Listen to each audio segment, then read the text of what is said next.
그렇다면 한만호 씨는 왜 처음 검찰 조사에선 적극적으로 협조해서 한명숙 전 총리에게 돈을 건넸다는 진술을 한 걸까요?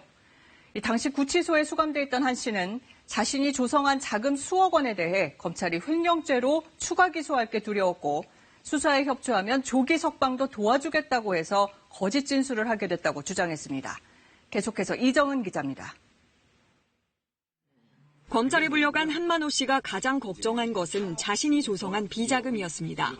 불법 자금 같은 느낌이 들게끔 만든 게 3번이 가방에 담아갖고 달러하고 같이 이렇게 자금을 조성했던 경우가 있다. 그것을 문제가 삼겠구나. 이제 와서 그 9억이라는 돈이 횡령이다 라고 튀어나와버리면 난 추가 기소는 당연히. 이런 고민을 하던 중 수사팀 관계자가 솔깃한 제안을 했다는 겁니다. 협조해서 도움을 받으시든지 아니면 어려움을 겪으시든지 선택은 항상 몫입니다. 조기 석방해주고 사업에 도움을 주겠다는 언급도 나왔습니다. 진술만 잘 되면은 곧바로도 나갈 수 있으실 겁니다. 나가서 재기할 수 있도록 도와주겠다. 다른 건으로 기소가 돼도 고소가 돼도 기소 안 되도록 해주겠다. 검찰이 할 수 있는 건 무조건 다 해주겠다는 얘기고. 검찰은 당시 통영교도소에 있던 한 씨를 서울구치소로 이감시킨 뒤 약 70차례 조사했지만 조서는 5차례만 작성했습니다. 당시 수사팀 관계자 A씨는 수사관 한 명이 아침부터 밤까지 한 씨를 전담하다시피 맡았고 이 수사관이 한 씨를 평소 형님이라고 부를 만큼 공을 들였다고 밝혔습니다.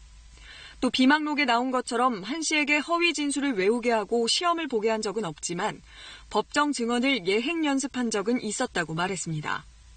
아주 전형적인 수법이에요. 시작은 수사관들이에요. 검사는 그러셨어요? 그러셨다면서요? 그렇게 되는 겁니다.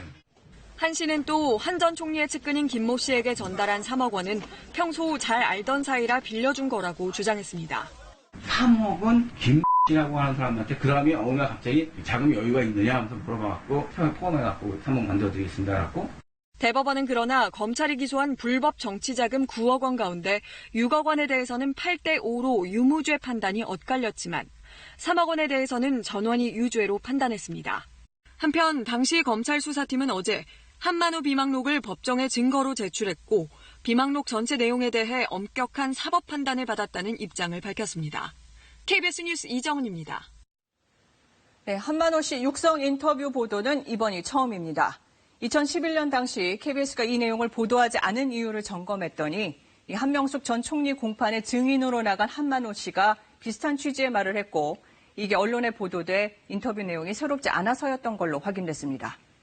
그럼에도 KBS 종합뉴스룸은 당시에 이 인터뷰를 보도했어야 한다고 판단합니다. 뇌물수수 의혹 사건의 당사자가 한 최초의 육성 인터뷰는 사건의 진실을 밝혀줄 중요한 단서가 될 수 있고 정치인의 뇌물수수 의혹 사건이 되게 그렇지만 한명숙 전 총리 사건도 한만호 씨와 관련자의 증언이 법정에서 중요한 판단 기준으로 작용했기 때문입니다.